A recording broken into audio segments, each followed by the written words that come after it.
Mitsubishi, Atlantic City. 40 new Outlanders in stock now. An entire fleet of new and pre-owned. New Mitsubishis from just $17,000. It's a crime to pay more than a dime. Every vehicle, one dime down.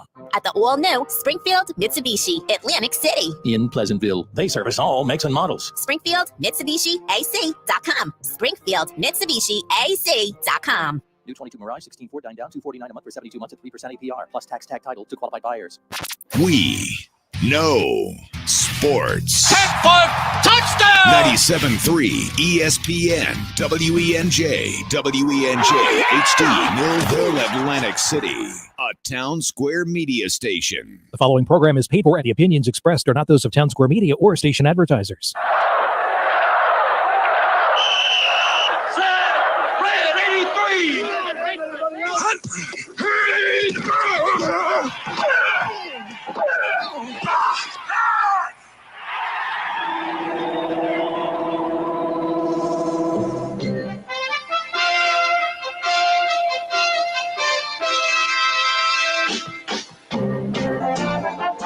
Welcome to the locker room. Vince Papali, welcome to the locker room. I can smell it already, Billy. What's happening, buddy? Ron Hayes, welcome to the locker room with Billy Schwein. Yeah, hey, Billy, how you doing out there? Rich Gannon, welcome to the locker room, Rich. Thanks, guys. It's great to be with you. Great Bob McElwee, NFL referee. Hey, Bill, how you doing? Craig Berube. Craig, welcome to the locker room. All right, thanks, Billy. We have the real Pat Croce in the locker room. Let me off the bench, Coach. And now here's your host, Billy Schwein. And a good Sunday morning to you. I am not Billy Schwein. Thank God for that. It's Pete Thompson here inside the locker room on 97.3 ESPN. Billy recovering from the vid, so he is still on the IL on his way back. We're also sending best wishes to Mike Carlin, who does not have the vid, but he's just down for the count a little bit. So, Mike, get back on the healthy side of things, which means no Billy, no Mike. I'm going to the left-hander. You're in, Rook. Vince Tooley is with us. I knew I could get that right. Not Truly. I know. I almost wanted to say truly. Like, truly, you are my only hope. Help me, Obi-Wan. You're my only hope. Good morning, Vince. How are you? How we doing, PT? We're doing good. I'll tell you what. It's an interesting Sunday because as I wake up on this beautiful August Sunday, by the way, the weekend's been top 10. The Phillies have lost and not been able to hit a Cy Young winner, potentially, right? And you get a little concerned about that. The Eagles come off their preseason game. We got so much to talk about in 2 hours. Scott Eyre, the former Phillies pitcher, is going to join us, filling in for Tommy Greene. Tommy Greene was up in Canada playing at Joe Watson's golf tournament, and so he's still out of the country, not able. He's en route. He's on an airplane somewhere. So he said, can you find somebody to pinch hit? So we dug up Scott Eyre and said he'd be great. So we'll have him on at the bottom of the hour. And then in the 11 o'clock hour, you a fan of the boxing there, Vince? A little bit, here and there. Thomas Cornflake Lamana is going to be boxing at Boardwalk Hall next weekend. So we'll tell you about that. He's going to join us to talk about the fights. It's interesting. I've said Cornflake's name a lot over the years, going back to the TV days and now the radio days. But this is the first time he's kind of wearing two hats. He's the headliner of the fight. He's got to promote the fight. It's sort of his management team, if you will. So it'll be interesting to catch up with him and find out what he has to say. But getting back first and foremost to the fact that Tommy Greene's golfing. I golfed yesterday, and I don't want to forget to mention my friend Kevin Tomich, who is from Chicago and flew in. His whole idea is he was going to fly into the D.C. area and see the Cubs play the Nationals. That's the next series coming up. It starts tomorrow. But he has this cockamamie idea where he wants to play golf in every state. Yesterday, he checked off his 40th playing in Delaware. So, I mean, he's doing pretty well here. 40 states down. He's only got 40 10 states. 10. Well, Alaska's not an easy one. That would be hard. Yeah. He done Hawaii. He does have Hawaii under his list. His dad is a doctor, or now retired doctor. So I think his dad was at a medical conference or something. I overheard that yesterday. But we played Baywood Greens in Long Neck, Delaware, and it was gorgeous. I mean, the flowers were out of control. It was kind of like being in Augusta in April or nice something course. Like that.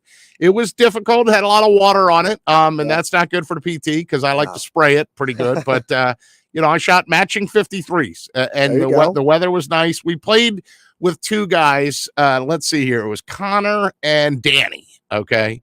Now, both of them were extremely hungover from the night before. Well, naturally. They were like your age group. You're 21. Oh, yeah. Okay. So they might have been 25, maybe 28 if I'm really pushing it, because they'd been in the workforce for a little bit. The one guy worked for a beer distributor. The other guy used to like sell pharmaceutical sales, and now he was doing, I think you said he was working for SAP, right? So these guys have jobs, but they definitely had like they're sitting there thinking like, which ball do I hit? I go the middle one, And then because they were younger guys, I don't think they'd ever played a lot of golf as far as the golf etiquette goes. Like whose turn is it to hit, or who's, and at one point, my friend Kevin, he's a 5 handicap, so he doesn't suffer golf ignorance very well. Yeah. And he had said to me, like, do these guys even watch their shots? And I go, why? And he goes, we have to find their ball every single time. It's hard enough to play this game playing for yourself, but you're caddying for you and the other guy. He's like, what the? He was frustrated. But enough about my golf game. Thanks to those guys. Thanks to Kevin for hosting me. And the people on the ferry.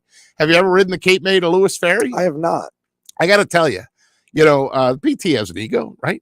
I mean, so it's been a long time since I've been on television. That closed in 2015, but there were some people on the way over that were like, "Are you Pete Thompson?" Yes, I am. Because they recognized me from back in the day, and they wanted to talk about what happened with TV 40. They wanted to know why it went away. And then the other funny thing was that there was a guy from the crew when I went to get my breakfast sandwich who said, I listen to you and Mike Gill all the time. Boy, he really gives it to you. And I said, well, you got to know your role. Sometimes you're the bug and sometimes you're the windshield. More often than not, I'm the one getting, but it's fine. I mean, that's half the fun of it. And I'm just glad they're listening. And, thank you to all the people on the ferry too. That was, if you got to go, right. And basically this Long Neck, Delaware was sort of west of Rehoboth. I was to say, is it Cape? You go from Cape May to Delaware. You go from Cape May to Lewis, yeah. And then this Baywood Greens was over in Long Neck, so it's basically due west, of Rehoboth, and Dewey and all that stuff. So it was a wonderful afternoon. It was great to be able to ride the ferry down like that and be a part of that. And then I was listening in the car on the radio. Man, they had a chance. The Phillies did in the 9th inning. Schwarber did have an at bat, but let's go back where I started. And by the way, 609-403-0973, 609-403-0973 is the text message board if you'd like to be a part of the show. I think the headline is this, Vince. I think that they faced 2 Cy Young Award winners on back-to-back nights. They got the first one miraculously in extra innings. They did not get the second one. And you know what? That's okay. I still think that I think if you come out of this, you've proved that you can hang with this team. But man, DeGrom was good. I mean, just going back and watching the last 2 nights, Ranger and Nola both pitched phenomenal. They pitched great games. But in terms of the Phillies having this face 2 guys in Scherzer and DeGrom, granted, they also pitched great. And if the Phillies end up somehow, not to get ahead of ourselves, end up in the playoffs and face a team like the Mets. This is what you're going to have. This is what you're going to have in those first 2 games. So, not saying that they got to figure it out now, but they got to put up more than 2 runs in 2 games against the New York Mets. That's not going to win you baseball games. That's the biggest thing is once again, they didn't come through with any runs or hits for Aaron Nola. I mean, Aaron Nola's I felt bad. Yeah, you do, because what else does the guy have to do? He goes 8 innings. He only gives up 1 run early, 8 strikeouts, 1 walk. He was just as good as DeGrom. Now, DeGrom only went 6, by the way. Yeah. But he struck out 10. Yeah. The Trumpet King was human, right? Yes, couple walks there. I mean, they were vulnerable in that inning. And I got to tell you, again, I was listening on the radio, and I think it was Chad Durbin, I think, was with Fransky on the radio last night. Yeah. And he basically said what I was thinking, which is, Castellanos, you've been looking for your Phillies moment. This is your chance. And what did Castellanos do? Nothing. Struck out swinging. Absolutely nothing. He struck out swinging. On a horrible pitch. Yeah. Yeah. I didn't see the pitch. It was not good. Right. It was bad. Let's go through that ninth inning. Stott grounds out to third, so now there's one out. Hoskins draws a walk. They put in Edmundo Sosa. I like to say Sosa for Hoskins, and he steals second. Then Bohm flies out to right, so Sosa advances to third on the fly ball. Real Muto draws a walk. So now you've got, and then Real Muto steals second. So you got second and third. A wild pitch ties it up. You know what I mean? A passed ball ties it up. Castellanos, there was one, and you saw it. I did not see it. But Fransky described it as like the way their broadcast position is, they're not straight on. And there must have been some sort of like bloop or flare or something, maybe down the right field line. Is this ringing a bell? That went foul? Yeah. That it wasn't that far. It looks like it was the 1, 2, 3, 4, fifth pitch of the thing. Four-seam fastball, 101 miles an hour. Yeah. And I guess he fouled it off, but it had a chance to be a hit. Mm-hmm. And then another foul ball, and then strike three swinging. That's the ball game. Thanks for playing. The strike three swinging. Don't let the door hit you or the good Lord split you. It was horrendous. Yeah. It was a really bad swing. Well, the Phillies get a chance to actually win the series today, and they've got their ace on the hill. Zach Wheeler against Chris Bassett is the Mets pitcher today. And, you know, Wheeler, obviously former Met as well, wants to go up there. I mean, and Wheeler was in the running. You know, he had a Cy Young-esque season last year. He's regained his form this year.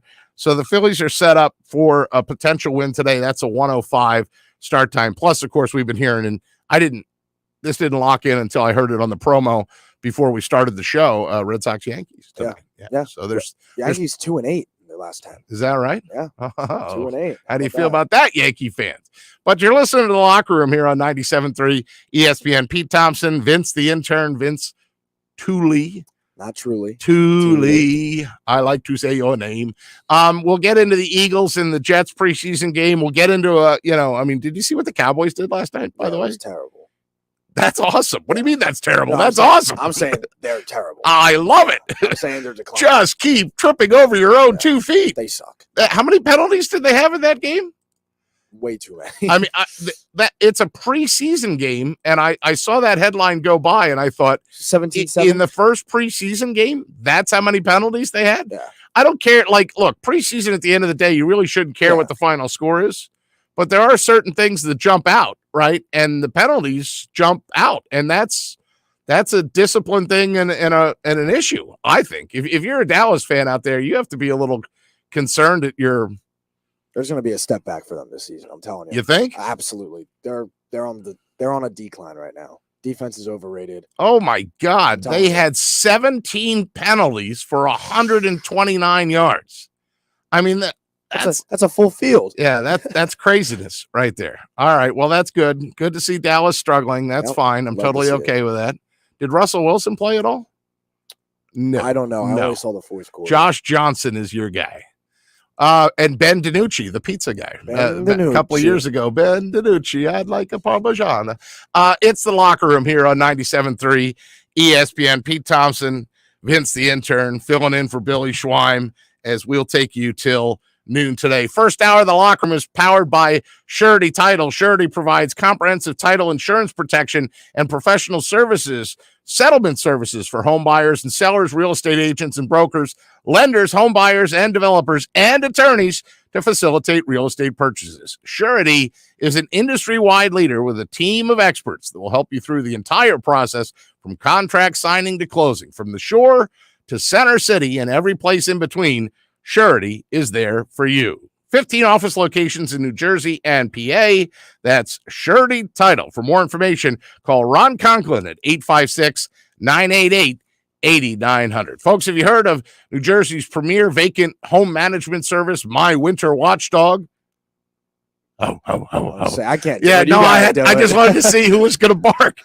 You know those worrisome thoughts that creep into your mind every time you hear of a storm coming and the daunting task of having to drive down the shore to check on your house. It's hours of your time wasted on the road. Let My Winter Watchdog be your eyes and ears with their 15-point inspection checklist. They offer a full menu of maintenance and improvement services. Owner Debbie McGonigal and her team of property caretakers are professional, licensed, bonded, and insured. So don't let the winter worry you. They'll give your house that lived-in look. That's My Winter Watchdog. Go to mywinterwatchdog.com or call them at 609-202-1869. When we return, we'll talk some more on Phillies. We'd like to hear from you. 609-403-0973 on the text message board. We are up on the StreamYard as well.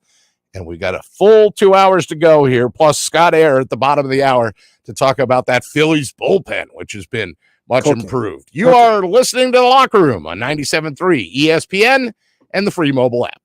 The best way to wake up is with Keyshawn, J. Will, and Max. Weekday mornings at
Indeed can help him hire great people fast. I need Indeed.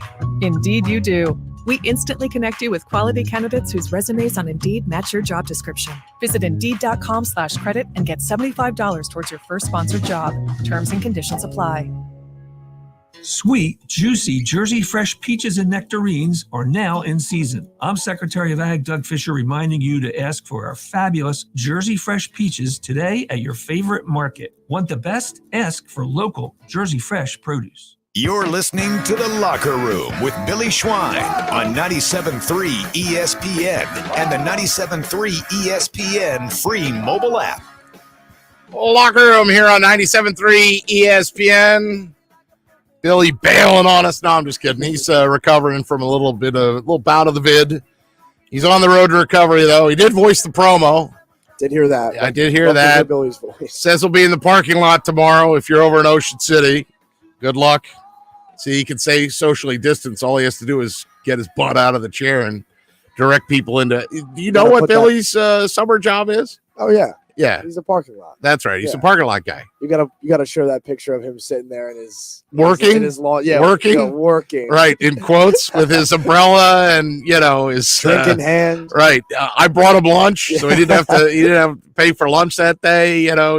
He's like in his office. It's like an outdoor office. He's living the life. Look, I bust his stones mercilessly, but I'm glad that he's getting better. The show is not the same without him. No disrespect to you, of course.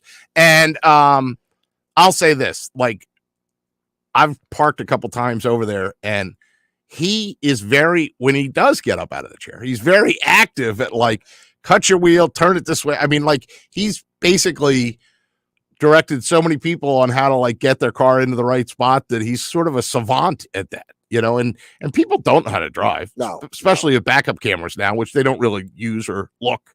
Do you have a backup camera in your car? I don't. So when you back up, you like look over your shoulder. Yeah, I got to look. Right. Yeah. And what kind of car do you drive? A 2012 Honda Pilot. There you go. So the Pilot, and I have a CRV, so we're both in the Honda family. They're not that big. No. It's when you see these like GMC Yukons or these gigantic Suburbans or the Escalades. My dad's got an F-150. You're not backing that in easily, but does he prefer to back it in? Or is he one of those guys that goes to like the farthest spot away from everything because he doesn't want anybody dinging his truck? Exactly. Yeah. He had a little midlife crisis at 50 and bought a big pickup truck. Does it have diesel or anything in it? I have no idea. He's not rolling coal, is what No. All right. 609-403-0973. Text message board is open. Dan from EHT chimes in. Dan's a loyal listener. We appreciate you, Dan. Says the Phillies have a little bit better lineup than the Mets. The Mets have a little bit better starting pitching. Phillies have the better bullpen, though, except for maybe that Diaz guy. Yeah. Very interesting playoff series matchup, possibly. Yeah, I think both of these games, Vince, have had a playoff feel to them. And that's what's been so exciting to watch. As the standings are right now, the Phillies are a half game ahead of the Padres. The Padres lost last night. Phillies 8-2 in their last 10. They're 63-50, so they're 13 games above 500, and they're 5 back of Atlanta for the top spot in the National League. I mean, you're playing for the wild card, and remember this year, 3 teams get the wild card, not 2. So if the season was over today, you'd have Atlanta, Philadelphia, and the Padres. The Brewers would be the hard luck guys out. They're a game out. There's a big drop off after that. Oh, yeah. It's the Giants, right? And they're like 8 or something. Yeah, the Giants are 56 and 57. So, I mean, they're not even above 500. But, and I mean, one more game today. You've got Zach Wheeler, right, pitching for the Phillies, and a chance to actually win the series, which I hope they go out and do. What have your impressions been of Rob Thompson? Because you always say, like, look, it's the players, it's not the coach. No, he better not be the interim next year. I want him to be the head coach because the players play for him. They like him. They're having fun out there. They're 13 games over 500. They were 10 games back of 500 when Girardi was there. This man has, since Rob Thompson has been here, I think they are 41-21 since he has been back. That's 20 games over 500. And they're one of the top 5 hottest teams in baseball right now. Yeah, I mean, I'll give you numbers going into Wednesday's game because this article's a little dated, but they were 39-19. They'd won 6 in a row, 11-12. Yeah. They won the first 8 games under 9 of the first 10. They were in a playoff spot. They were ahead of the Padres, And I think he has to get consideration for National League Manager of the Year. Now, obviously, there's a guy in New York, Showalter, that would get a lot of consideration too, because they're not only good, they're running away with it, you know. But at least he should get some consideration. And if nothing else, like you said, remove that interim tag. Now that can't happen because you have to go through an interview process. So the Phillies would have to like open the job up and interview some candidates, but they might still be looking strongly toward next season. They just gotta be like, all right, these guys like him. They're playing well for him. He's lit a fire underneath them. Now, do you remember all the different lineups in the start of the season where like guys were bouncing up and down as Girardi was trying to make it work? Kyle Schwarber and Rhys Hoskins were first and second in the order in 55 of the first 58 games under Thompson. He has a feel for the clubhouse, you know. When they got swept at home by the Cubs, the lowly Cubs, he said he basically went in there and said to him, "Don't take anything for granted. Go in there, you play your game, you get out in front, you put your foot on the pedal, you run over people." And the message was received. The minute he went in and gave that, then they basically rolled the Pirates and they beat the Nationals in 4-game sweep. So, I mean, that definitely, you know, Showalter's one, Marmol in St. Louis is possibility. Dave Roberts, the Dodgers, you know, I mean, Bob Melvin's been okay in San Diego. That's out there. Snitker, you know, is always a consideration because of the Braves and their continued success. Damn, how do the Braves continue to succeed year in and year out? Is there something secret in the sauce? I just don't get it. Like Billy said last week, every time I look in the morning, the Mets or the Braves win. It's never like the Phillies win and then one of them lose. It's just always the three teams are winning. It's like, geez, oh man, can we catch a break? Now again, I wasn't on my device yet. I wasn't even on the ferry yet. But I guess there was an RBI single to Alonso in the bottom of the first, and Marte had a stolen base, and there was a throwing error from Real Muto. Yep. But then after that, Nola was like dominant. 7 scoreless, 17 straight Mets at one point. Yeah. I mean, that's ridiculous, and they just can't get it. I mean, that's one of his best outings of the season. He lowered his ERA to 3.07, which in this era is almost Gibson-esque, right? I mean, it's really, really good. And and he went the distance. I mean, he has a 1.34 ERA over his last 8 road starts. Did he pitch 7 or 8 innings? I think he went 8. 8, yeah. That's what I thought, yeah. You didn't have to go 9. You didn't get to 9. You would have liked to have seen him again, but, you know, the Phillies couldn't do their job in the top part of it. Yeah. Schwarber batted last night. I mean, pinch hit for Matt Vierling, but that's good to see. Yeah.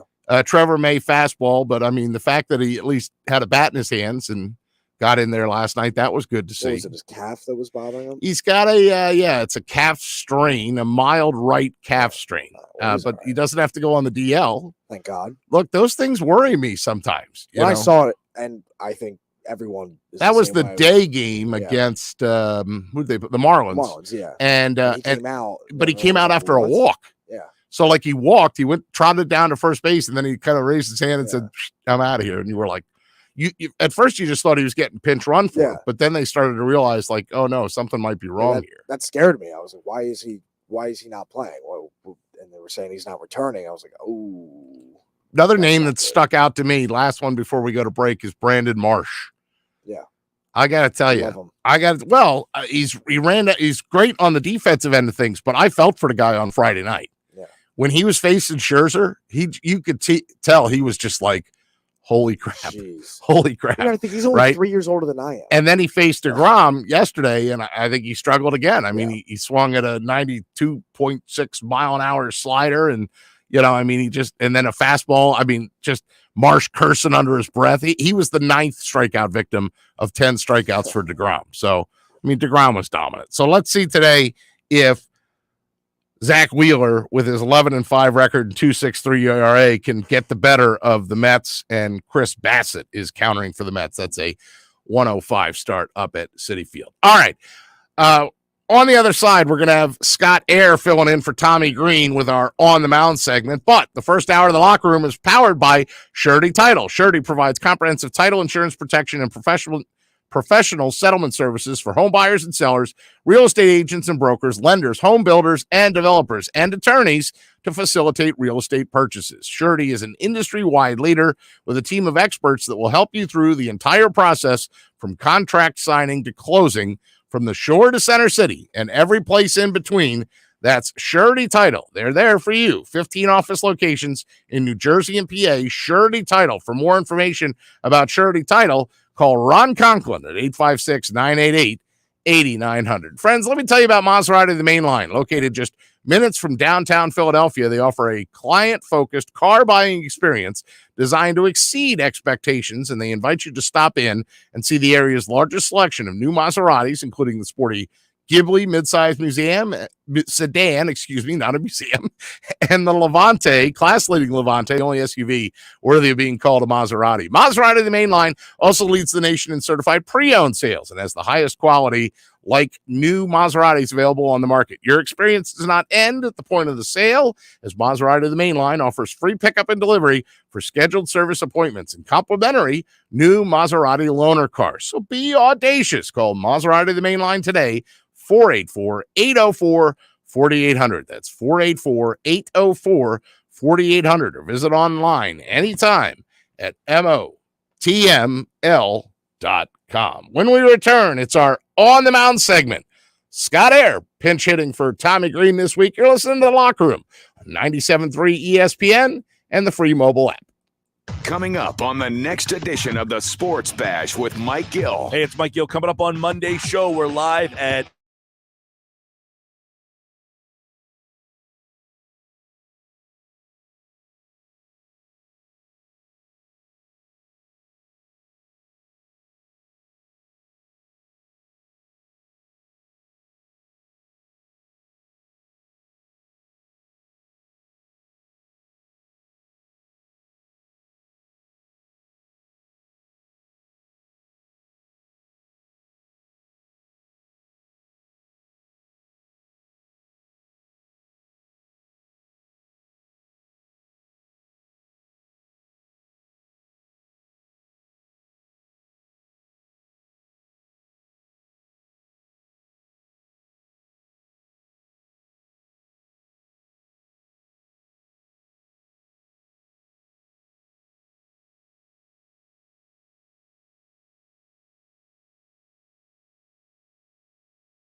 Billy Schweim on 97.3 ESPN and the free 97.3 ESPN mobile app. Locker Room here on 97.3 ESPN. I am not Billy Schweim. I'm the PT. Pete Thompson in for Billy Schweim. Well, I'd be here anyway, but Billy's recovering. So, Vinny the intern. Yo, Vinny. Good Nate. Yo. How we doing? We're doing well, man. When I told you our next guest was coming on, your eyes lit up a little bit. You were pretty excited about this fella. I was. I mean, I don't know if Tommy Greene would have gotten the same. I wasn't around when Tommy Greene was pitching. I mean, this guy was World Series. You know what I mean? Hell yeah, he was World Series. He played for a few teams, and he got the job done. And he's a good friend of the show. So, pinch hitting for Tommy Greene, the On the Mound segment with Tommy Greene, which is brought to you by Aaron Bada's Golf and Sports Performance Club. Call 609-788-4661, 609-788-4661, or visit gsfitness.com for your free assessment. Pinch hitting for Tommy Greene, now pinch hitting, now pitching for the Phillies. It would be Scott Eyre as he joins us on the Maserati of the Mainline hotline. Scotty, how are you, pal? It's good to catch up with you, man. I'm good, man. Just sitting here, hanging out. I don't know if I'd be the best pinch hitter for Tommy Greene. He drops bombs. I'm more of a slap hitter. But I love Tommy. He's a great dude, man. I've got to know him over the course of the last 11 years now, at fantasy camp and other things, for especially with Darren Dahl and things like that. Dude, what an awesome dude. I love hearing him talk and talk baseball. I love that his fill word is say to speak, it's like a country version of safe to say and so to speak. He just sort of blends them together. Say to speak. You ever hear that one? Say to speak. I've never actually listened to it, but I don't know. I'm going. Well, now I've ruined it for you. You're going to hear it all the time now. Scott Eyre's with us on the Maserati, the Mainline hotline. And dude, we're happy to catch up with you because after a couple of years of one of the worst bullpens in baseball, the Phillies are really good in their bullpen. Yeah, they're getting better and stronger too, which is a good sign. How much are defined roles a reason for that? Talent obviously helps, but defined roles, Defined role to me and to any of the successful bullpens I was in, it means the world because means you can let loose, let your mental side of your game down, and just enjoy baseball if that's what you want to do. And I was that person. I knew when I might pitch. When I got to Philadelphia and San Francisco, I knew when I was there what inning I might pitch. I could look at the scoreboard and go, I may be facing Brian Giles or such and such or Ryan Klesko. Okay, I can sit down. I can watch the game and just chill. And when I got to Philadelphia, it was pretty much the same thing.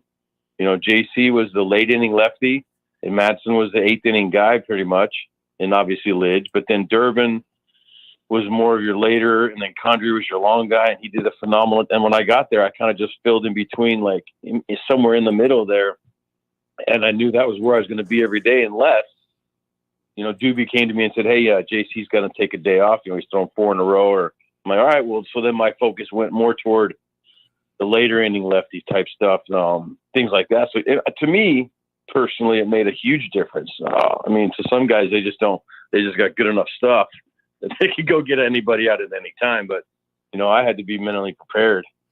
It's an interesting roster of names in the bullpen. Like Corey Knebel was signed to potentially be the closer, struggled right out of the gate. Jose Alvarado had unhittable stuff and also often didn't find the strike zone at all, so much so that he found himself down in the minors at one point and worked his way back. Sir Anthony Dominguez might have the best stuff out there. He's straight up filthy, right? So some of these names are very impressive. The one I want to ask you about is the guy they brought back. Philly, Scott Eyre. You understand the mentality of the Philly fan. How much do we love a redemption story or a comeback story? And with that in mind, David Robertson, he pitched 6 innings or something? He could never get healthy, goes to the Cubs, has a banner year, and now he's back with his blue Cubs cleats winning. Oh, he still has his cleats? No, come on. I had that happen. You got to get rid of those blue Cub cleats. That's hard to say. It is. I had a bunch of them too, but I do remember getting some red ones as soon as I got here. His thing was that he saved the game in Atlanta and in the Cubs cleats. So, of course, being baseball players being superstitious, they were like, well, it kind of fits the color scheme. You got to keep wearing them. Oh, that's so funny. I didn't notice that. I know he's only pitched a few times, or just a couple times. But, yeah, I mean, it's, for me, it wasn't more of a comeback redemption. It was more of a come to Philly and pitch well and get praised and loved and yelled out when you did do your not such a good job, but still. But I got here and was accepted with open arms, and it made a whole difference. It was more of a redemption story of me proving to myself and everyone else I could still pitch, because I'd struggled in Chicago. So when I got here in that bullpen, go back to that defined role thing, I didn't really have one in Chicago because I didn't pitch a lot, and I kind of stunk when I did pitch. One of those things. I got here, and man, Doobie and Charlie and all them put me in I would say one of the biggest things for me though is, I don't know the new guy's name that's down there now, but we had Mick Billmeyer, and Mick was all the information on every hitter, who I might face, who they may pinch hit for if I go in to face said guy, and he got you mentally prepared down there for that. Plus, he told jokes all day that were hilarious. I mean, he made it so lively and so fun. Like I said, you knew when you were going to pitch. And Mick at one point would stop telling jokes, and all of a sudden you got a little serious, and everybody's like, oh, okay, time to focus. Like something's happening. What's going on out there? Oh, he's got first and third. Oh, no. Oh, dang it. Let's go. So, things like that. Having those people around you in the bullpen also help. Right. Caleb Cotham is the pitching coach, but I believe it may be David Lundquist who's the bullpen coach, although he's never going to beat Mick. That's right. I did. Yeah, I did forget that David was down there. I know Lundy from a long time ago with the White Sox. Great guy, man. I forgot he was out there. Lundy's never going to beat, though, the binoculars with Mick at Coors Field in Denver. That's never, Nope. This bullpen is shaping together, but they're not going to have like the road trip from where was it? From LA to San Diego, or where was the limo ride? Oh, in 2009? Yeah. Or no. Well, the limo ride was in 2009. That was from San Diego up to LA. when we ordered, we had to order food from someone else's vehicle because a van wouldn't fit. But I think 2008 when I first got there, we played Pitt. I got there and we had played we were playing the Pirates at home, and then we went on a long trip right after that, and I don't think we played great, but I don't remember now. The years start to run together, dude. I love that they blur together. I do know after I got there, we went on a long road trip, and right after that is when Madsen and Durbin and Condra, everybody pretty much kind of just locked in and went, okay, let's go get outs, and the rest is history. But yeah. It looks like that's what this Phillies team's starting to do right now. I mean, what are they, 20-some games over since Thompson took over? Yeah, I wanted to ask you about that. Rob Thompson, how much can a manager make a difference? And has that happened to you before where a guy's been changed mid-season and it actually, because, they say it's the players, it's not the manager, but yet Topper or Thompson or Tomps, whatever this nickname is that he's going by, they've been markedly different under him. Sometimes there's a comfortability with some people, so not everybody's going to respond to one manager the exact same way. I mean, some people are the guys that like to be yelled at, like to just basically be told how it is. Some like to be coddled, some want to be told, hey, good job, or whatever. Everybody responds differently. And, if you get a little confidence in somebody, like for myself, when I got to Philadelphia, Charlie Manuel gave me all the confidence in the world by just sticking me in games. No questions asked, just, Eyre, you're in the game. Okay. You know what I mean? Like, there's a confidence, and, maybe his opening speech, or maybe the guys love him anyways, and maybe they were just playing not their best baseball, and now they are. There's a whole lot of factors in it, but I do believe that a manager has, as long as he's I don't even know how to say it, one of the guys, I guess, so to speak, without being in everyone's business. And that's Charlie. Charlie was one of the guys without being in every little bitty thing you did. But if you needed something, you could ask him and talk to him. So that makes a difference. Yeah. I mean, for the first time in years, they're not a stomach turning mess, right? And they say it has a lot to do with his usage patterns. Like Brad Hand said, we're going in with good matchups. Before a series, they have scouting meetings with the hitters and the pitchers. So Cotham sits down. The pitching coach, Brian Kaplan, sits down, the bullpen coach Lundy, and they all go down and they figure out like which reliever fits which grouping or a pocket of hitters. And then so like Dominguez is likely to pitch at the pivotal point. And that's the thing, like Dominguez has closer stuff, but in that first game when Robertson came over, they had to use Dominguez on the toughest Braves hitters that were coming up. And so literally like pregame, you've got Rob Thompson saying, well, we're not really going to have Robertson be the closer. And then 2 hours later, the game's on the line. Dominguez comes in and Robertson gets the save. Oh, yeah. I mean, you can look at the matchups all you want. And I was actually a fan of it kind of, but you also have to go, the pitcher has to go out and make the pitches. You know, there was a time when I was in San Francisco where I got brought in the ninth inning instead of our closer because Sean Greene was leading off. And he was like 1 for 20, something like that. Yes, I did very well. With like 10 strikeouts or some obscene crap number for me. Like, so I went in to face him to start the inning off, and that was it. I was done. You know, so and he had done well against our closer. That was Tim Worrell, I believe, at the time. So I went in to face him, and then Tim came in and got the other 2 out. So you can put a guy in a certain situation, or he can put him in all the right statistical, perfectly situations, but man, as a player and a catcher and your infielders, outfielders, they all have to do their job. Like I have to make the pitch, you have to make the play. Things got to go our way. Blah blah blah. Did it make its way down to Florida? The Keith Hernandez comments, by the way, and that whole thing where he said that and what was your reaction to that? Suck it.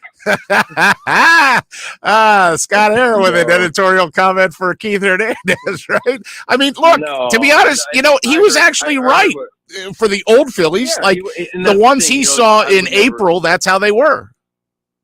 Yeah, exactly. And like someone said, that Crookie was texting with him, and it's not something he said. Oh, I just this and that. I doubt it was. I don't want to watch. I don't want to do those games. They suck. Because that's just stupid. I highly doubt he really said that, but it's pretty funny, I think. Yeah, I like that T-Mac was giving it back to him. And then the other night on the radio, Scott Fransky was giving him back to it because the Phillies have made some unbelievable defensive plays in the field in this series. And of course they got. And doesn't that make baseball fun? And doesn't it make it fun? Like, because they're not truly, I don't, like I said, there's no vengefulness to it between the announcers and stuff. And they're making it fun.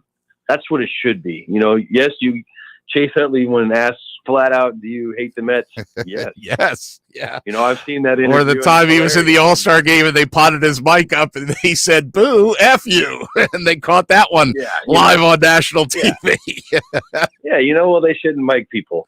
I disagree. I think they should mic more people, quite frankly. And it's not a coincidence, by the way, that Chad Durbin's doing analysis for the radio broadcast now, that you're a great guest, that, these bullpen arms, LA, there must be something in the secret sauce that if you spent time in a bullpen, you're qualified to be a color analyst or tell some humorous stories about the game. Well, yeah, because we're the backseat drivers. We're sitting in the back right there, like your mom's sitting in the back where your wife's up front and she's telling you how to drive. Or she's just watching and observing everything, and then later on can tell you what you did wrong. That's what we did a lot. We'd watch and go, oh, why is he positioned there? He's going to pull this boy. He's pitching him inside. Double. Told you. Ding. Told you. Yeah. Oh, Ricky. Don't let me leave out Ricky Metallico, who's excellent at his job, too. Oh, God. Ricky's awesome. I love angry Ricky. But fortunately, he hasn't been too angry lately because they've been on a streak. Well, Scott, we deserve to send you all kinds of accoutrements and gifts that we do not have any money for. But, when you used to be the player of the game, what can we send you? We can send you New Jersey tail or ham, right? We'll send you some pork roll. I'll have to. Well, I'm coming in October. We'll have to get together possibly. Absolutely. That'd be outstanding. And hopefully we're talking about October baseball, which would be a double win. Well, that would be really cool, but I'm coming in for the Darren Dalton thing. They're doing a casino bartending event and then a golf tournament the next day. So I'm coming in for that. Sounds good. Hopefully they'll be playing baseball. That'd be ridiculously awesome. That would be a triple win, no doubt. Scott Eyre, you can find him on Twitter at Scott Eyre, EYRE47, and he's been our guest here on the Maserati the Mainline Hotline, filling in for Tommy Greene, his On the Mound segment brought to you by Eyre and Bada's Golf and Sports Performance Club. Thanks, Scott. Take care, buddy. No problem. Thanks, guys. See you next time. Yeah, good stuff. Scott Eyre with us. Brought to you by Aaron Bada's Golf and Sports Performance Club. Call 609-788-4661 or visit gsfitness.com for your free assessment. Folks, first hour of the locker room powered by Surety Title. They provide comprehensive title insurance protection and professional settlement services for home buyers and sellers, real estate agents and brokers, lenders, home builders, and developers and attorneys to facilitate real estate purchases. Surety, an industry-wide leader with a team of experts that'll help you through the entire process from contract signing to closing, from the shore to center city and every place in between. Surety Title, there for you. 15 office locations in PA. That's Surety Title. Call Ron Conklin at 856-988-8900. And folks, just about everybody in our area has heard of Jersey Man and Philly Man magazine. It's run by ex-Philadelphia Eagles tight end Ken Dunnick. We love Ken Dunnick. Were you aware of their private business network they call the Legacy Club? Every month, they hold private events at upscale locations in Philadelphia and South Jersey that attract 200 of the top business people. If you have an interest in attending one of these events to see if it's a fit for your business, call Ken at 856-912-4007 or email him at ken@jerseymanmagazine.com for more information. When we return, we'll talk a little more Phillies here on the Locker Room on 97.3 ESPN and the free mobile app. This weekend on ESPN Radio, the rivalry continues.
Get in on the parlay while in the middle of a party. Go for the sports scene and go for the endless screens. Go to the gallery. Go to Ocean. Go for the win. For more information, visit theoceanac.com. Must be 21 or older to wager or consume alcohol. Gambling problem? Call 1-800-GAMBLER. Now, more of The Locker Room with Billy Schwein on 97.3 ESPN and the 97.3 ESPN free mobile app. Or that sneak preview you heard. I'm doing a lot of stuff over here, man. Locker Room, 97.3 ESPN. I am not Billy Schwein, as I like to say. Thank God for that. There's only one. Actually, there's kind of two. I mean, Bobby, Billy. There are. I always told Billy I thought that all of the pictures he was photoshopping himself twice, and then I realized he had a twin brother. Have you ever heard the epic story of them fighting in the parking lot? No, that's a different story. The one where poor Bobby was like, he's a pilot, right? So he's stuck somewhere, and he's going to miss the birth of his child.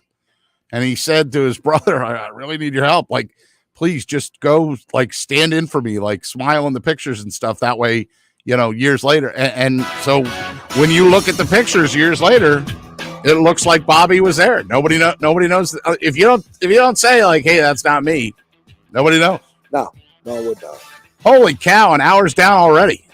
What do you think of that? That did not feel like an hour. Time flies when you're having fun. Good first hour of the show here. Our thanks to Scott Eyre, who joined us for the On the Mound segment with Tommy Greene. He pinch hit for Tommy. Says he was more of a slap hitter. Tommy could hit taters. In the second hour, to start things off after the break, we're going to talk to the Cornflake, Tommy LaManna. There's boxing returning to Boardwalk Hall. We'll talk to him. We haven't even talked to little Eagles yet. We're definitely going to do that in the second hour as well. Eagles preseason. In fact, 1 week from today is their preseason game number 2 as they play the Browns. It's the Locker Room, 97.3 ESPN. Another hour to go. Hey, I'm Pete Thompson. And I'm Billy Schwein. Now listen, Billy, I know you're an Ocean City guy, but that's a draw.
On Saturday, the 20th, as boxing returns. All right, Cornflake, I've unmuted you, and I think you should be able to hear me, yes or no. Tommy, can you hear me? It felt like the Who there. Tommy, can you hear me? You cannot hear me. How about now? Can you hear me now? Tommy, can you hear me now? Yes or no? Thumbs up or no? No? All right. Vince, I'm going to count on you to talk for about 20 seconds while I connect Tommy into the StreamYard. All right? Sounds good. Ready, go. How's everyone's day going? No, but I do want to ask him, does he think boxers like Jake Paul and Logan Paul and those kind of boxers that are kind of making people watch, does he support that, or does he think it's like a joke to the boxing world? You know, rappers, former athletes, you know, football players, guys like Frank Gore, Darren Williams, if they should really be in the ring boxing, or are they making a mockery of the sport? Other than that, I don't really watch a lot of boxing. I'm more of a UFC kind of guy, but, you know, excited to have him in and excited to hear what he has to say. And we'll try again on the Maserati the Mainline hotline and get out to Tom LaManna. Cornflake, you with us now? Yes, sir. Yeah, see, we tried to get all fancy with the genie box, and we were trying to see it, all that stuff, and the reality is like two soup cans. We should have just connected the string together, right? I mean, I guess.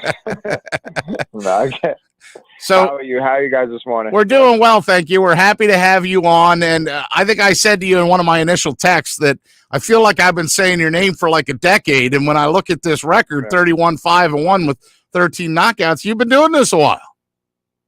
A little bit. I mean, a little bit. I had my first fight when I was still in high school, class of 2011. So, you know, it's been going on 11 years. It's been a while.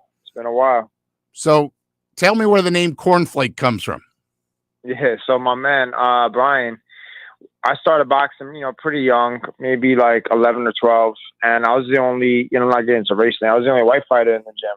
So I was surrounded, you know, I was with a whole bunch of, you know, Black, Spanish, you know, all that. And it was just me. And we was just chilling, watching some TV, and Fresh Prince of Bel-Air was on. And there's a character on the Cornflake. He's like a school teacher. And I think he's the only white person in the whole series as well. And Brian just kind of, you know, put me and him together, put me and him in the same category, and it just stuck. I don't know. And it just stuck. So. And the rest is history, as they say. Well, the rest is history. You got to be excited about headlining this fight. And, you know, you just said something a second ago that, you know, it's 2011 you graduated, right? So we're coming up on 11 years now of you being a part of the boxing industry and a part of that. When you look down the card and you see at middleweight, Justin Figueroa out of Holy Spirit making his pro debut, that's got to resonate with you, right? Yeah, I mean, Justin, he's a, you know, really good, really great kid. I can't even say good. He's a great kid, solid kid. Popular, man. They're coming out for this kid, man. They love him. Good fighter. I'm excited just to give him the opportunity to you know, start his professional career, and I could definitely, you know, I vibe with that because I was like that. I had a huge, you know, fan base come out for my pro debut. I fought at Bally's, and he's going to have a huge, you know, crowd, and he's the Atlantic City kid. And, you know, so, you know, I'm definitely really excited for him. And yeah, I mean, he has, you know, a long way to go before he gets up here. But I mean, you know, got to start somewhere. Sky's the limit. Right. Absolutely. Yeah. So this is boxing at Boardwalk Hall. Now, is this in the Adrian Phillips ballroom upstairs? Yeah. It's the Adrian Phillips, you know, Boardwalk Boxing Series. This is round 2 in the arena. We've been doing Boardwalk Boxing after our first initial series of AC Fight Night. We did 10 shows at the Claridge dating from 2015 to 2018, you know, so, you know, Rise and Star Promotions, we just, you know, we've been quoted by many people in the not only New Jersey, but in the Atlantic City area of keeping boxing alive in Atlantic City throughout, you know, after, the big fights, basically stopped coming here and went to, Vegas or New York and stuff, so. And that's why I asked the question. Thomas Cornflake Lamanna is with us. And, I miss those days, man. The Gotti Ward, the Bernard Hopkins, the trilogy, all the big, if you're people older than me went and saw Tyson and Spinks, right, at Boardwalk Hall back in the day. What do we have to do to get those kind of fights back? Obviously, just like everything is a business, you know what I mean? The marketplace, Atlantic City, they used to pay huge rights fees for all that, they used to, but now Vegas, being what it is, and with the Barclays Center in New York, so it all comes down to that almighty dollar. But, luckily for me, I'm pretty friendly with, some top dogs in the game. And, there's been some talks going on, nothing like to get excited about, but, talks of going on of bringing, big time boxing back to Atlantic City. They tried it a couple months ago when they brought a Showtime event to the Brigada. So, there's a little, a couple inside things that, that has nothing to do with the public or the demand of it that has to get ironed out for promoters to want to come to Atlantic City. You know what I mean? But look, we'll see what happens come, towards the end of this year. I know there's like 3 or 4 events, another Showtime event coming up in September at Bally's, in Bally's. So, every bit of 3 or 4 and possibly 5 other events in Atlantic City. Hopefully we can get the tables turning and the wheels spinning and, cause a demand again. Yeah, very, very much so. We're visiting and talking a little boxing because there's going to be big time boxing returning to Boardwalk Hall, and we've got the headliner of the night. That's Tommy Cornflake Lamanna, as he's going to headline that at Jim Whalen Boardwalk Hall on August the 20th. How much do you know about the guy you're fighting, Saul Roman, out of Tijuana, Mexico? Yeah, Saul Roman is a tough, gritty veteran. He's been around the block for a minute. You know what I mean? This is my first fight back after a devastating loss. My fought for the world title May 1st of last year. So it's I'm looking at it as a get back for me. People are saying he's a just because I say he's a tough, rugged veteran. That don't really. I got 37 pro fights myself. I'm what you call a vet too. So if you ask me, it's nothing really to it's nothing really. I'm not really looking more into it, than what it is. A fight is a fight. Whatever's going to happen is going to happen. And when the bell rings, we make our adjustments, and perform for my crowd and perform for the other fans that don't really know who I am, and hopefully they become fans after seeing me, do what I got to do against Saul Roman. Can you take us into that mindset of a boxer too? Because I think what the average person doesn't understand is there's nowhere to hide in the ring. You know what I mean? There's no mailing it in. There's no, no like, well, I'm not sure that this guy's highly rated. I'm only going to give 75%. Like you can't take anything off. The minute that bell rings, you got to be on. Yeah, it's funny. So my saying is, I always say I'm not a quarterback who has a receiver to throw the winning touchdown to. You know what I mean? I can't give the alley oop up to one of my teammates on the basketball court. You know what I mean? Mm-hmm. It's just me, myself, and I with my team in the corner, and 8 to 10 weeks of a training camp of prepping for 30 or 36 minutes of your life, really. So excuse me. Yeah, like you said it best. You can't play boxing. You can play everything else. You just can't play boxing, and that's what I think. I think that's why, me personally, I love it so much, because it's like if I lose, I lose. You know what I mean? You can't blame nobody. It's It's not like it hits home when you lose, but it also hits home when you win too. Because it is you. Yeah. So yeah, like you said, it's just me, myself, and I, and I'm gonna take that in with me to the ring next Saturday, and it's just the get back for me. You know what I mean? It's the continue change my life tour as I have all throughout my socials. I like to hear that. It's Boardwalk Boxing Rising Star Series Round 2. Vinny, the tickets are reasonable. $65 for general admission, $85 if you want a premium seat, $155 on the floor. You want to be right up there, get some sweat on you, $200, right? And not for nothing, if anybody said $200, you get 10 fights. That's $20 a fight. I mean, come on, get out and support the sweet science. Now, before you got connected on here, Cornflake, I know that Vinny the intern, who, by the way, is a little younger than me, I'm 51, he's 21. So he had a question for you. Go ahead, repeat that, because I don't think he was able to hear your question, Vince. How we doing, Cornflake? What's going on, Vinny? Listen, I got a question for you, and I don't know how a lot of boxers kind of think about Where are you this. from? Where are you from? You look familiar. I am from, I'm around Philly. I go to Temple. I'm just kidding. Back alley. Yeah. What do you think about the whole phenomenon with like pro athletes and Jake Paul and Logan Paul and all those kind of guys just stepping into the ring and boxing? Do you think is it helping or hurting? Is it helping it, or is it helping or is it hurting? So it's definitely not hurting. Yeah. It can never hurt. And the reason why I don't think it could ever hurt is, more boxing is just more boxing in general, right? Like, I mean, for a fanatic like me, let's just say. So helping, it's definitely helping. Jake Paul, Logan Paul, they have their, tens of millions of followers in their respected niche, their respected business, now into boxing, right? So it's like when they fall on, like, let's just say the DAZN app. The DAZN app, it's a regular app that, shows, good quality fights. They're now able to, by bringing those followers in, let's just say they brought in 1 million people, an event. Let's just hear that again. An event. Jake Paul has fought every bit of, I think, once or twice on DAZN, or Logan's fought on DAZN, or some of them fought on DAZN. Let's just say 5 million people come to the DAZN app now at $10 a month for DAZN. Okay, that's whatever. I'm not like a math genius, but whatever that crazy number is, right? That now allows DAZN to be able to pay for and buy the rights, Pete. Like, we're talking about buying rights for fights to come to Atlantic City and stuff. To do the big fights, Canelo, Anthony Joshua, guys were on DAZN, like the big time guys. You know what I mean? Like Chris Eubank Jr.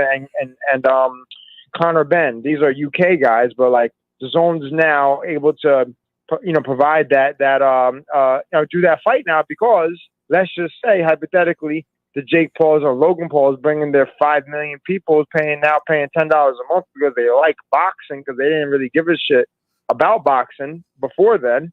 You know what I mean? I think it's all great, and it brings eyes, it brings attention. Jake Paul is doing a great thing for boxing, but they were supposed to have a card 2 weeks ago. The Hasim Rockman pulled out for whatever reason. He still paid the fighters, I think, half their purses. They're rescheduling. You know what I mean? He was able to facilitate Amanda Serrano into making now, a high seven figure. She's a woman. $1 million plus in women's boxing is completely unheard of. You know what I mean? It's just completely unheard of. He was able to facilitate that for her and her opponent because of his platform and who he is. So I love it. I'm all for it. I respect it. Jake Paul trains every day in and out. I know for a fact because one of his trainers is my man, Jay Leon. So like I'm able to, get game on that. And so I respect it. I love it. Nice. And I hope more of her comes. You know what I mean? I hope more of her comes, because I don't have a problem. I don't want to keep going. Like, I don't have a problem if Jake Paul and his opponent are doing the exact same thing that like I do every single day, which is wake up, train, sleep, eat, everything boxing, and take it serious. I have no problem with it. Now, if it's just a joke, like we're talking about, Pete, about, you can't play this and, right, it's like a game to them, but they're making $20-30 million. Yeah, they want to get the bag. Then it's kind of like, that's wild, because, people will say, people spent their whole entire lives doing this and have never seen a tenth of that, a percent of that. You know what I mean? So it's a give and take, but me personally, I love it. I'm all for it. And a guy like Jake Paul will resurrect boxing in a whole, eventually, We in can, my opinion. we can probably sum it up with a rising tide lifts all boats. You know, all attention is good attention on the sport. And Thomas Cornflake Lamana is going to step back into the ring next Saturday. That's 6 days away, folks, at Boardwalk Boxing's main event, Jim Whalen Boardwalk Hall. You can get tickets at Ticketmaster.com. Don't forget about the local kid, Justin Time Figueroa out of Holy Spirit. He's going to make his pro debut. 10 fights, all at Boardwalk Hall next Saturday. Thomas Lamana has been our guest here on the locker room with Billy Schweim. Tommy, we appreciate it. We wish you the best of luck, my friend.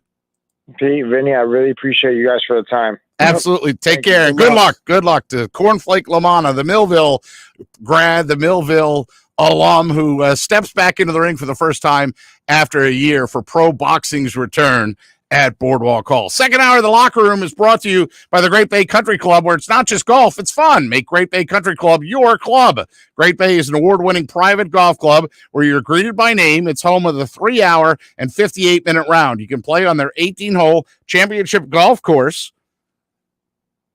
enjoy fine dining, or experience the lively atmosphere in the pub. There's a full calendar of golf and social events throughout the season to appeal to everyone. Check out the renovations at Great Bay Country Club. They've got a new look. For more information, go to greatbay.com or call them at 609-927-5071. Great Bay Country Club in Summers Point, where it's always a great day at Great Bay. And folks, have you heard of New Jersey's premier vacant home management service called My Winter Watchdog?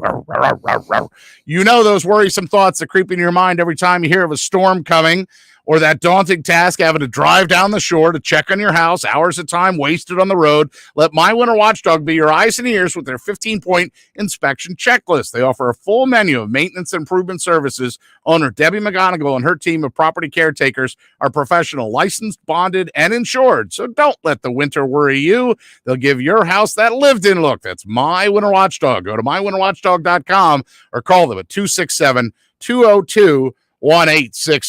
Well, we talked a little boxing on the other side. I figure we'll talk about helmets and shoulder pads. Vinny, we'll talk a little Eagles football and preseason football. You're listening to The Locker Room here on 97.3 ESPN and the free mobile app. Coming up on the next edition of the Sports Bash with Mike Gill. Hey, it's Mike Gill. Coming up on Monday's show, we're live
life. Alert! We're under construction at Sport Hyundai in Egg Harbor. It's time to make room for our new and improved facility, and you're the big winner. We're clearing out inventory with our incredible construction reduction sale. New Santa Fe's, Tucson's, and more in stock and priced to move today. With Hyundai Assurance and America's best warranty, including the 10-year, 100,000-mile powertrain limited warranty. Use our main entrance on Black Horse Pike. Construction reduction deals are once in a lifetime, and this inventory won't last. See for yourself in person or at sporthyundai.com. You're listening to The Locker Room with Billy Schwein on 97.3 ESPN and the free 97.3 ESPN mobile app.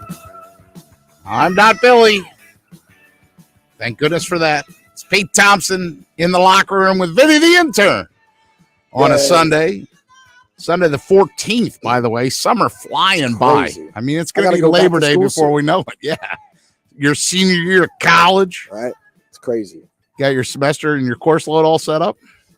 Unfortunately, yeah. Yeah. What do you mean, unfortunately? They don't just give you the paper. You got to actually do the work, All man. the classes are boring. And what is your major? Broadcast journalism. Oh, they used to call that RTF when I was at Temple. RTF. RTF stood for Radio, Television, and Film. Look at that. Would you like to know what the fellow students called it amongst themselves? What is that? Rather than fail. Why do you take those classes? Rather than fail. Vinny the intern, Pete Thompson with you on the locker room on 97.3 ESPN. Our thanks to Cornflake Lamana. Again, that fight is next Saturday at Boardwalk Hall. Go to Ticketmaster.com. A variety of ticket prices. 10 fights, including the local kid. Good luck to Justin Figueroa, as he's fighting as well. And it should be a nice night of fights there. Rising Star boxing, Boardwalk Boxing. This is round 2. They did one round of this already, and it was very popular. But Justin Figueroa, the Holy Spirit graduate, going to make his pro debut against Tavarius Smith. So that's only a little 4-rounder. And Tavarius Smith is 0-5. So, they're going to set it up to be good. We hope, should be a good time. So thanks to Cornflake Lamana for coming on. He's a local guy, a Millville guy, and it's surprising to me that it's already been a full year, since he's fought. So he wants to come back and be strong.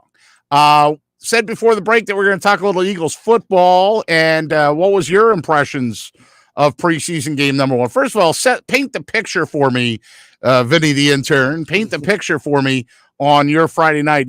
I believe you have an Apple phone, though, right? You have an iPhone? I do. All right. So you had no problem with the fact that the Phillies game was on Apple TV Plus. That didn't bother you at all? No. Well, first off, the Eagles were on, and I was working. Okay. So I didn't really get to see a lot of the game. Okay. But I would be glancing up here and there, and then I looked at, everything afterwards, obviously, and looking back at highlights and stuff.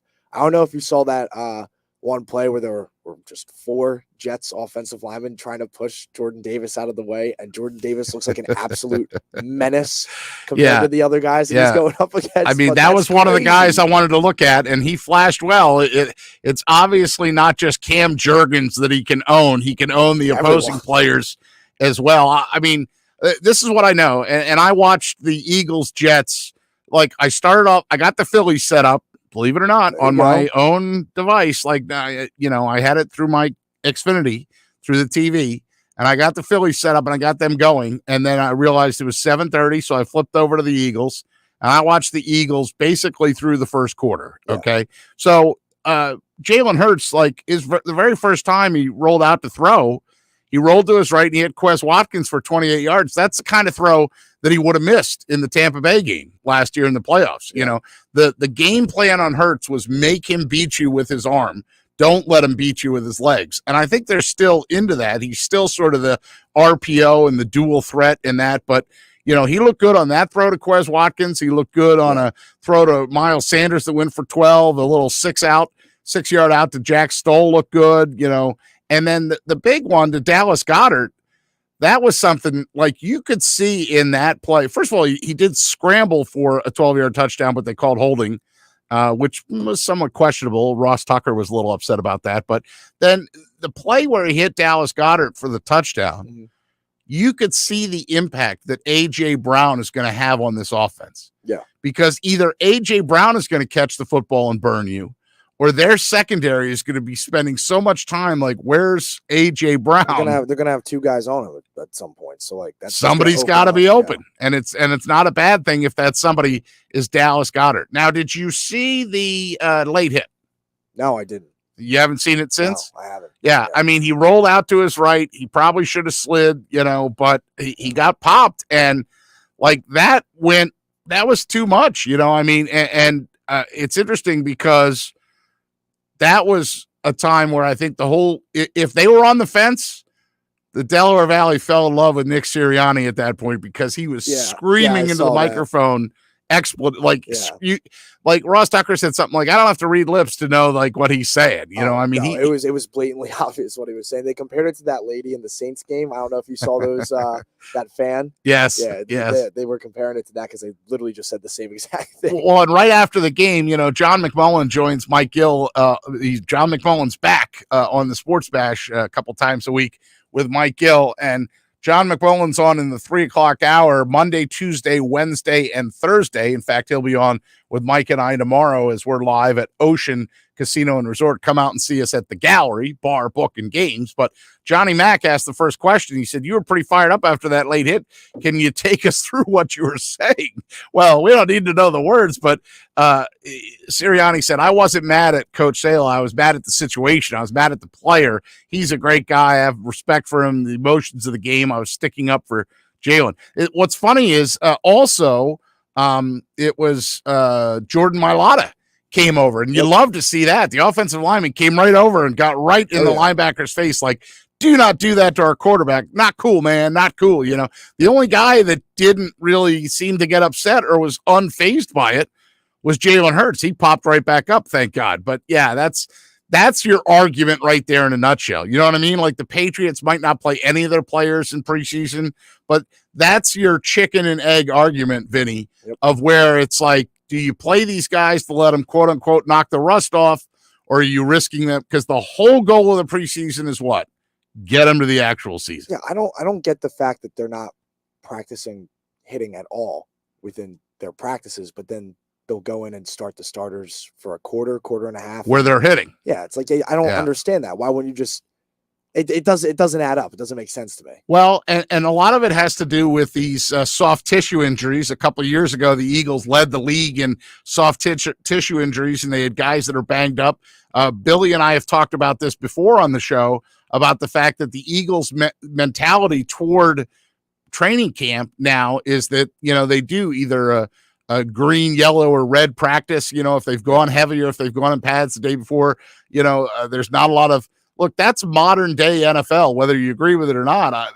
That's the modern day NFL. They don't tackle to the ground a lot because if you're tackling a guy to the ground in practice and he blows out his knee, that's not going to do you any good. No. When, of course, you've still got 2 more preseason games to go. The next preseason game is next Sunday, which is interesting, and they're going to start these joint practice sessions as well, as they're going to be practicing against the Browns. I think they're going to Cleveland. I heard Adam Kaplan talking about the fact that he's going to be in Bethea, Ohio, which is where the Browns train. Mike Sealski had an interesting column about this.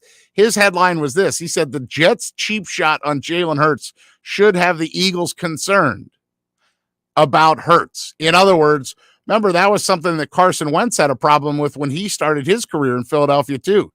Get out of bounds or slide, and he wouldn't slide, and then he exposed himself to these hits. I mean, love him or hate the guy, you do not want Gardner Minshew as your quarterback or Reed Sinnett. You don't want those guys. I mean, the last preseason game just proved what we're saying right now with Zach Wilson. Mm-hmm. That was scary. It looked like for a little bit, it was like, oh, he might have torn his ACL. And then it comes out that it's only going to be 2 to 4 weeks. But why? I don't get the risk. I don't get why you're taking that risk. Like, your starting quarterback that you drafted second, who's coming into his, sophomore year, that could have been devastating. And I mean, if I'm Nick Sirianni or if I'm the Eagles, I'm not.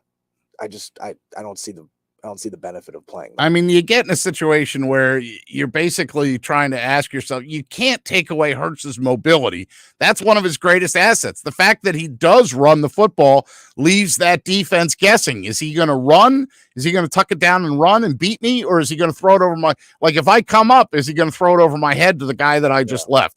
Let's do more Eagles talk on the other side here as we're up against another break. But the second hour of the locker room brought to you by the Great Bay Country Club, where it's not just golf, it's fun. Make Great Bay Country Club your club.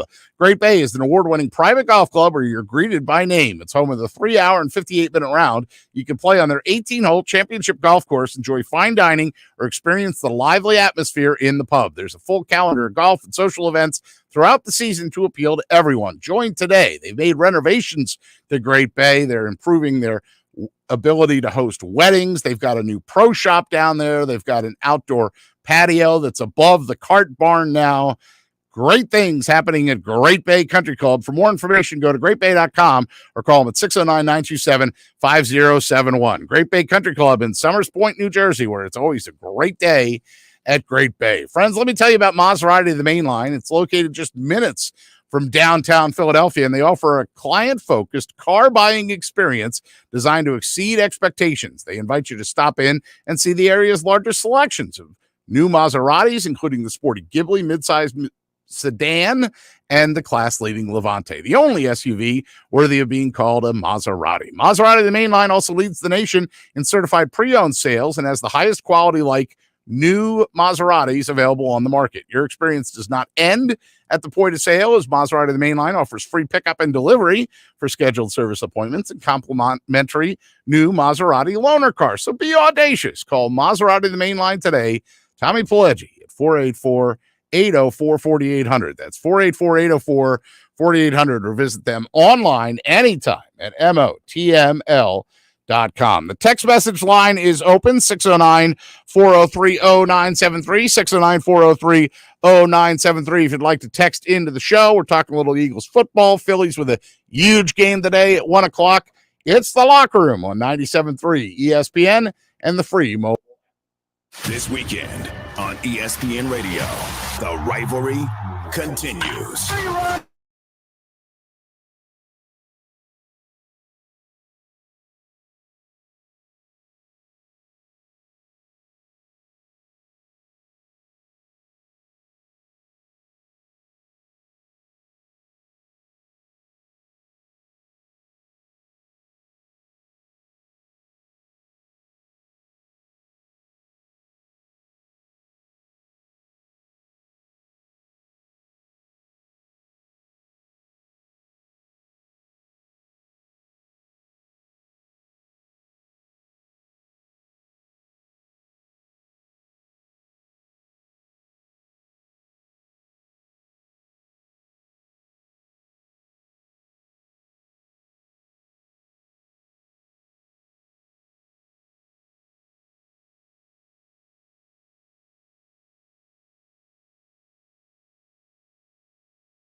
40 new Outlanders in stock now. An entire fleet of new and pre-owned. New Mitsubishis from just 17 grand. It's a crime to pay more than a dime. Every vehicle, one dime down. At the all-new Springfield Mitsubishi Atlantic City. In Pleasantville, they service all makes and models. Springfield Mitsubishi AC.com. Springfield Mitsubishi AC.com. New 22 Mirage 16 Ford 9 down, $249 a month for 72 months at 3% APR, plus tax tag title to qualified buyers. Now, more of The Locker Room with Billy Schwein on 97.3 ESPN and the 97.3 ESPN free mobile app. Pete Thompson, Vinny the intern, in for Billy on a Sunday, August the 14th in the year of our Lord 2022. Got plenty to talk about here, including, since we're talking about Eagles, Vinny the intern, you know what's happening this fall, right? Yeah. The show is going on location. For Eagles Sundays, we are going to be live on location at yesterday's Creekside Tavern. Now, folks remember yesterday's, but they're under new ownership, new menu.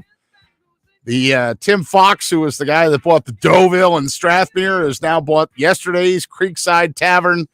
And Billy and Brad Quast and others, Josh will be out there on Sundays. We're calling it the pregame to the pregame, right? You know, this show runs 10 to 12, and for a lot of 1 o'clock kickoffs, then, of course, you turn it over to the pregame show, and then Mike and Marilyn, you just set it and forget it. You know, set it and let it go, right? I can't wait for football. Yeah, me too, man. It's going to be very, very exciting. So make sure you join us out at yesterday's Creekside Tavern. Of course, that is at 316 Roosevelt Boulevard in Marmora. Everybody knows where yesterday's is. Come on, get out to yesterday's Creekside Tavern when we bring our pregame to the pregame show out there. Okay, before we went to break, we were talking a little bit about the Eagles preseason game, this cheap shot a little bit, and, you know, it wasn't Jalen Hurts' fault. You know, one thing that's interesting is, you know, they were asking some people afterwards, and Jordan Mailata, right? He went after him, right? I mean, he went after Quincy Williams for doing that.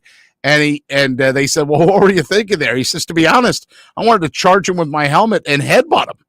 You know, I mean, he returned from the concussion protocol himself. So the fact that he went toward the dark green jerseys, I mean, that's what you want to see. You want to see a guy sticking up for his teammates. You know, Mailata ran over there. Isaac Seumalo ran over there. Lane Johnson ran over there. And then, of course, Nick Sirianni, you know, it wasn't hard to figure out what he was saying.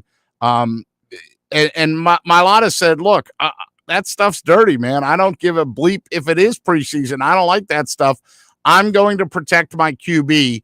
That's the standard there. Lane Johnson said, I thought it was unnecessary. Got a lot of people pissed off.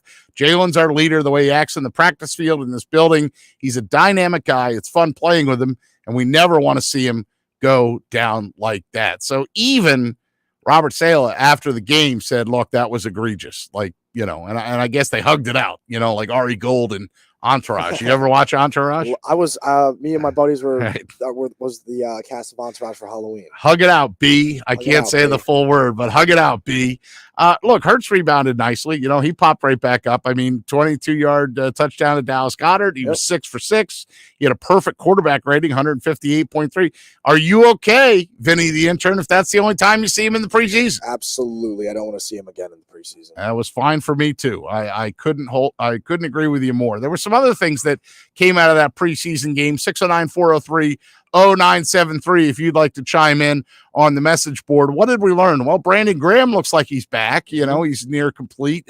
He looked like his old self. You know, he dropped Breece Hall for no gain on the one play. That was nice. I thought that, like, you know, there was a lot of solids in that game. I thought Jalen Reagor probably locked up his roster spot, you know? Yeah, he did. And that was something people were going to look at.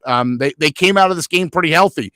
Other than that late hit on Jalen Hurts, the only injury was to Britton Covey. He did something to his hand, and he's the rookie running back that probably isn't going to make the team anyway. I mean, he was trying really hard. So now they've got 2-day scrimmages against the Browns and the Dolphins, and then they can rest all that. Like, they say, well, what's your take on these joint practices? Because they say they learn more in the joint practices than they do in the preseason games. I agree, and I like them better than the preseason games. I think the joint practices show, like, where everyone's minds are. I don't know if you remember a couple years ago with DeAndre Hopkins and Josh Norman getting into Oh, I do remember that. Yeah, Yes. like, I love that. Like, I love the little competitive nature with these joint practices. There's a little edge to everyone. They want to get, because it's not like a real game. It's not a preseason game, but they're going at it, and it shows heart, and I like it. So they actually practiced this morning, the Eagles did. They practiced at 10 o'clock, and they're probably doing press conference and availability stuff right now. Tomorrow, they're going to do a little walkthrough. That's closed to media. Then on Tuesday, Shane Steichen talks, and they do a practice. Then they travel to Ohio. So Thursday is your first joint practice, and they're in the afternoon. That's kind of interesting, too. 2 o'clock in the afternoon are those joint practices, not this 10 a.m. stuff that they've been used to. They got a joint practice on Thursday, a joint practice on Friday, a little walkthrough on Saturday. They play 1 o'clock on Sunday. I guess to get that 1 o'clock feel, both teams want to go at 1 o'clock. It's Eagles at Browns next Sunday at 1 o'clock.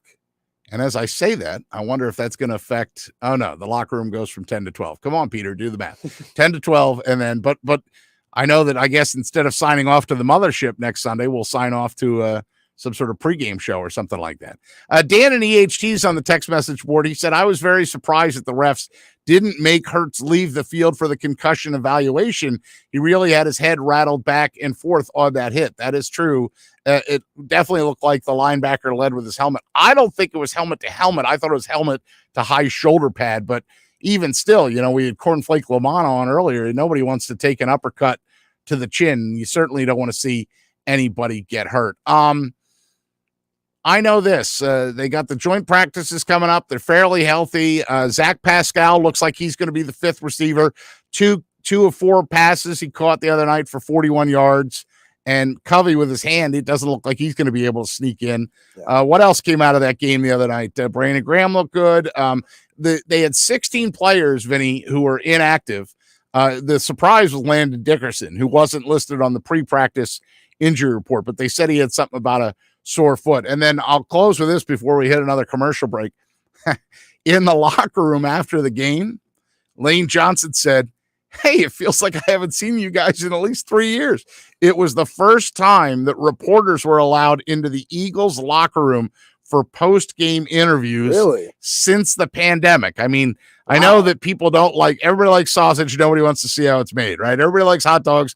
Nobody wants to see how they're made, right? But the truth is that trying to do these stories and storylines over Zoom or StreamYard or anything like that, you lose something. So the fact that the locker room will be open again, all the Eagles reporters, including John McMullen and others, Scott Grayson's up there for us, all the guys that Mike Gill has on during the week, Jeff Mosher, Adam Kaplan, Andrew DeCecco, Sal Pal, all these guys, the locker room being back open again can only enhance the number of stories that we're seeing coming out of Eagles training camp. You're listening to The Locker Room here on 97.3 ESPN. Pete Thompson and Vinny the Intern filling in for Billy Schwein. Second hour of The Locker Room brought to you by the Great Bay Country Club, where it's not just golf, it's fun. Make Great Bay Country Club your club. Great Bay, an award-winning private golf club. You're greeted by name. It's home of the 3-hour and 58-minute round, so you can play quick. You can play on their 18-hole championship golf course, enjoy fine dining, or experience the lively atmosphere in the pub. They've got a new pro shop, too, full calendar of golf and social events throughout the season. They've changed and transformed Great Bay. So if you have not seen the new Great Bay, get down there today. Go to greatbay.com or call them at 609-927-5071. Great Bay Country Club in Summers Point, New Jersey. It's always a great day at Great Bay. And folks, just about everybody in our area has heard of Jersey Man and Philly Man magazine. It's run by ex-Philadelphia Eagles tight end Ken Dunnick. Let me tell you what a jet setter Ken Dunnick is, Vinny the Intern. He was at the Miami Man magazine event on Thursday night. And then on Friday, he was on the field with the Eagles legends like Irving Fryer and Sean Landetta and Vince Papale, and Ken Dunnick was there. So that was awesome to see him in both locations. You got to check out Jersey Man, Philly Man magazine and the private business network they call the Legacy Club. Every month they hold private events at upscale locations in Philadelphia and South Jersey that attract 200 plus or more of the top business people. I've been to these mixers. They are awesome. If you have an interest in attending one of these events to see if it's a fit for your business, send an email to Ken at jerseymanmagazine.com or call 856-912-4007 for more information. On the other side, we'll wrap up this Sunday edition of The Locker Room. You're listening to The Locker Room on 97.3 ESPN and the free mobile app. The best way to wake up is with Keyshawn, J. Will, and Max. Weekday mornings.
Equity will be refinanced into new vehicle. Interest accrues from date of sale. Not all will qualify. MSRP $61,875. VIN N9677-417. Offers can't be combined. Call 877-289-6670 or go to MatLatNissan.com for complete details. Offer ends 9/4/22. It's on at Matlat Nissan on the Black Horse Pike, Egg Harbor Township. You're listening to The Locker Room with Billy Schwein on 97.3 ESPN and the 97.3 ESPN free mobile app.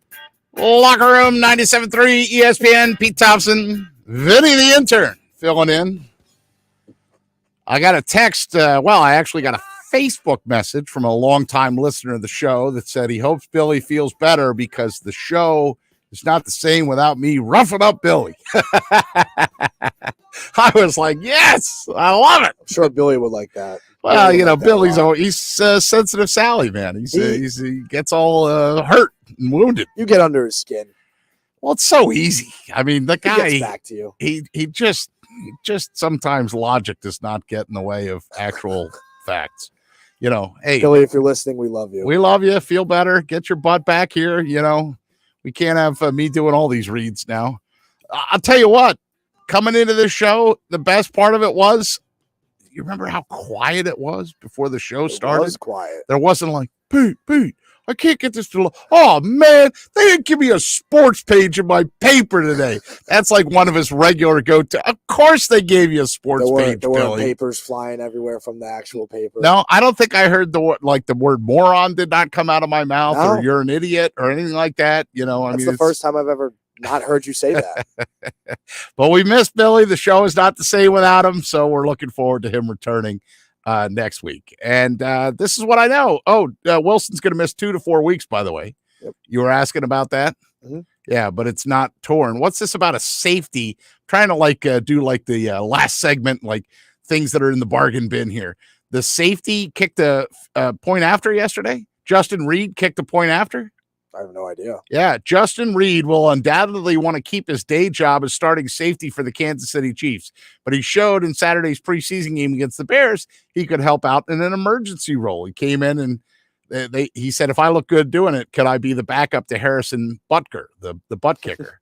A couple of local guys looked like they were shining too, right? I think Pacheco, right? Yep. Isaiah Pacheco looked good in their first game. I'm trying to look up his stats right now to see how he did in preseason game number 1.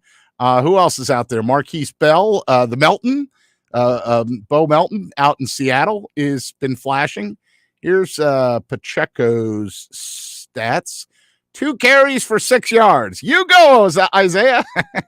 I root for these guys, man. You know, when you got local guys in the pros, you want them all to make the roster. And we had a long string where it was always the defensive guys that were, you know, the Jack Crawfords or Amir Abdullah, who's back on a roster. But we root for these guys. Vinny, I cannot believe this. It's over already. All right. It flew by. How did that happen? I have no idea. Somehow we managed to bring it on home, even though Billy wasn't here. 2 catches for 47 yards for Bo Melton, and the Seahawks lost to the Steelers. That was the last-second win for the Steelers. Kenny Pickett showing what he used to do in college. Yeah. Our thanks to our guests on the show today. Scott Eyre, the former Phillies relief pitcher, for filling in for Tommy Greene. Thanks to Thomas Cornflake Lamanna Boxing, returning to the Adrian Phillips Ballroom at Boardwalk Hall on Saturday. Thanks to Cornflake. Thank you, Vinny, the intern, for being another voice on the other side of the glass. Anytime. Get well, Billy. Get well, Mike Carlin. Get yourselves off the IL and back in the studio. Don't forget Red Sox Yankees tonight. This is Pete Thompson. Have a great day, everybody. Hey, it's Mike Gill from the Sports Bash. How would you like to see the Eagles play Carson Wentz and the Washington Commanders at FedEx Field on Sunday, September 25th? Well, I'm giving one lucky listener a pair of tickets for a road trip to Washington, thanks to our friends at Phillies Sports Trips. To enter, just go to our website, 973ESPN.com, or use the free mobile app and fill out the form. Then listen each hour on the Sports Bash to see if I call out your name. If I do, you are entered for the trip to Washington to see the Eagles and Commanders September 25th. You must be present to win on Friday, August 26th at Garden State Brewery, 247 East Whitehorse Pike in Galloway, with food provided by Ernest & Sons Old Fashioned Butcher Shop of Brigantine. So enter now. Go to 973ESPN.com or use the free mobile app, and I'll see you on Friday, August 26th at Garden State Brewery to give away that Eagles road trip to Washington, thanks to our friends at Philly Sports Trips. I want the truth. You can't handle the truth. Did you take those big down payments? You're darn right I did. Your Honor, he is breaking the laws of Springfield. Springfield Mitsubishi, Atlantic City. They made it clear